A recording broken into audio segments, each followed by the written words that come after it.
भगवान राम के जन्म से पहले कथा आती है रावण की। रावण, कुंभकर्ण, विभीषण तीनों ने मिलकर के घोर तप किया।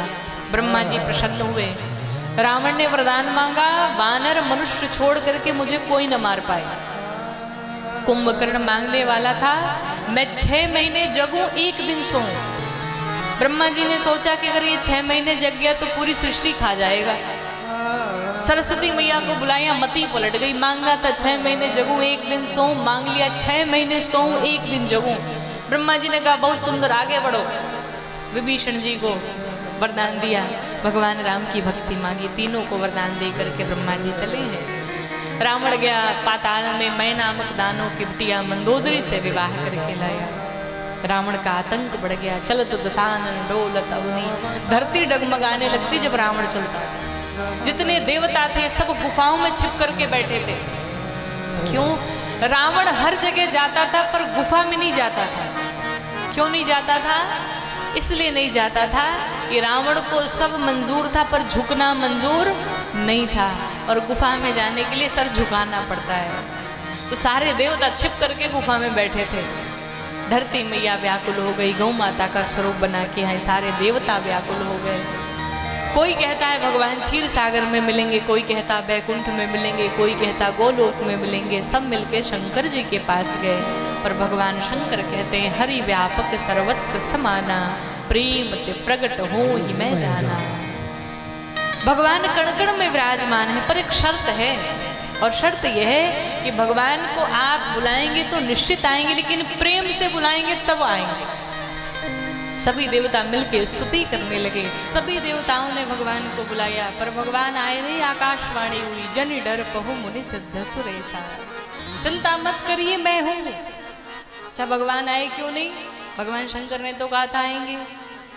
भगवान इसलिए नहीं आए कि भगवान शंकर ने कहा था प्रेम से बुलाएंगे तब आएंगे, और देवता प्रेम से नहीं बल्कि भय के कारण बुला रहे हैं, इसलिए भगवान नहीं आए। आकाशवाणी।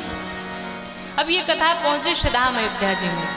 अयोध्या कहते इस पृथ्वी का कोई हिस्सा नहीं है।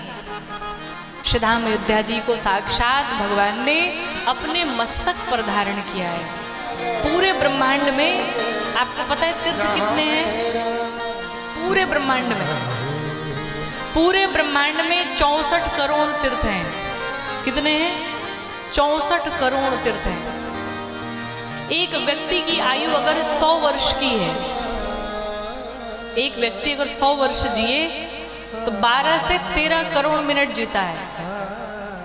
कैलकुलेशन करिएगा। और तीर्थ कितने हैं? 64 करोड़। और जी कितना रहे हैं? 12 से 13 करोड़ मिनट।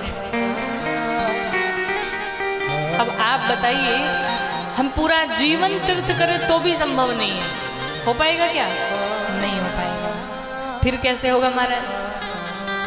का चैत्र मास में जो नवमी तिथि आती है ना, जिस समय भगवान का जन्म हुआ, कहते हैं कि नवमी तिथि के दिन ब्रह्मांड के 64 करोड़ तीर्थ आकर के अयोध्या जी में वास करते हैं।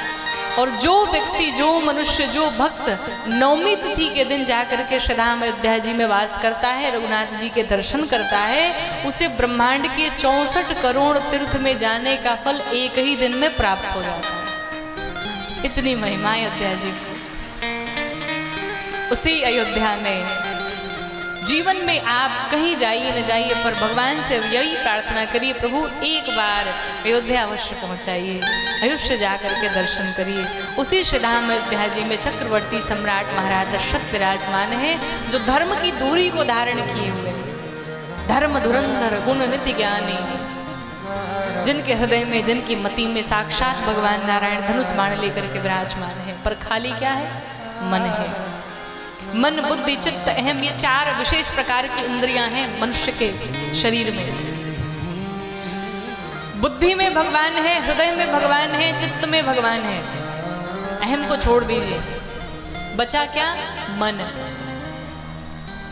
और मन खाली इसीलिए ग्लानि हो गई। मन में ग्लानि क्या हुई? मेरी कोई संतति नहीं है। महाराज दशरथ बड़े चिंतित हैं। क्या चिंतित है? कि एक बार भूपति मन माहे भेद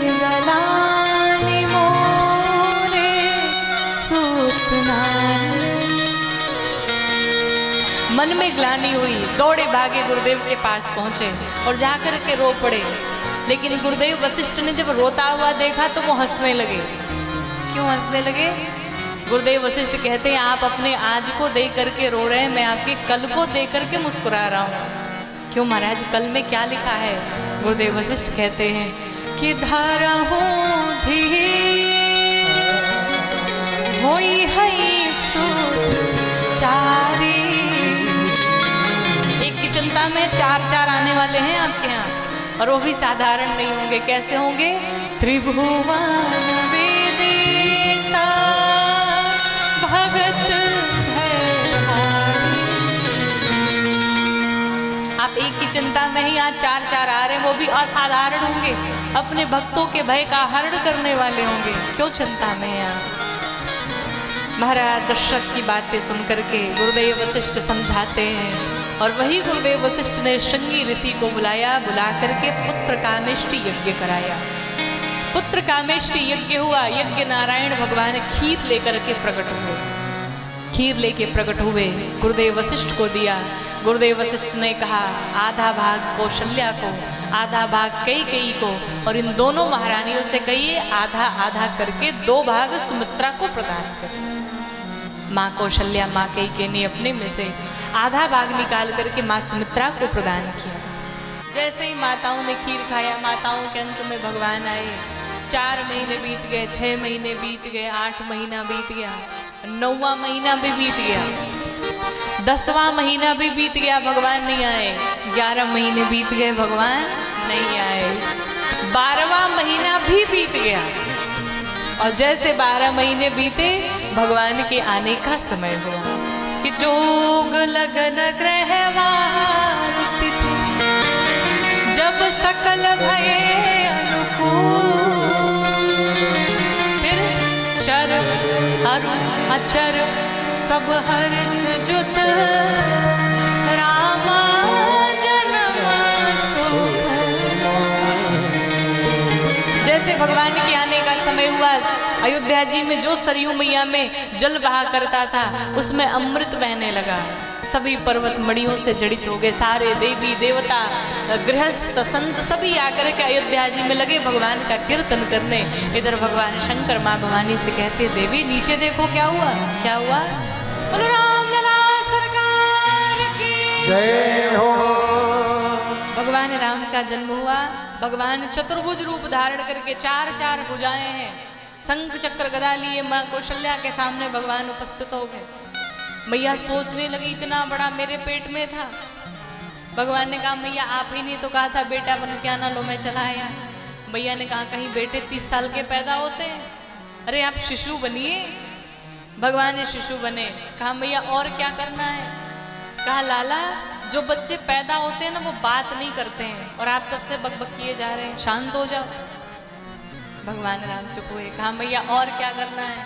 कहा जो बच्चे पैदा होते हैं ना वो रोते हैं, और जब तक आप रोएंगे नहीं पता कैसे चलेगा। और मैया ने कहने को तो कह दिया बेटा रोना है, पर ये कहना भूल गई 5 मिनट रो के चुप हो जाना। गोस्वामी जी क्या लिखते हैं कि सोने वचन सो जाना रोदन ठाना। अवधि में ठानने का अर्थ है जो काम एक बार शुरू हो गया रुकने वाला नहीं है। भगवान ने कहा एक जीव पैदा होता है तो थोड़ा सा रोके चुप हो जाता है। आज तो जगदीश पैदा हुआ है, जब तक पूरे संसार वाले न जान जाए तब तक मैं रोना बंद नहीं करूँगा। और इधर दासियां द्वार पर कान लगाए हुए खड़ी थी। जैसे रोना शुरू किया दासियां दौड़ी महाराज के पास, महाराज बधाई हो बधाई हो बधाई हो, आपके घर में लल्ला का जन्म हुआ है। महाराज दशरथ प्रसन्न हो गए। है क्या बात है। महाराज दशरथ लगे सोने चांदी हीरे मोती सब लुटाने, सबको लगे दान देने। सारी दासियां खड़े होकर के सभी नृत्य करने लगी।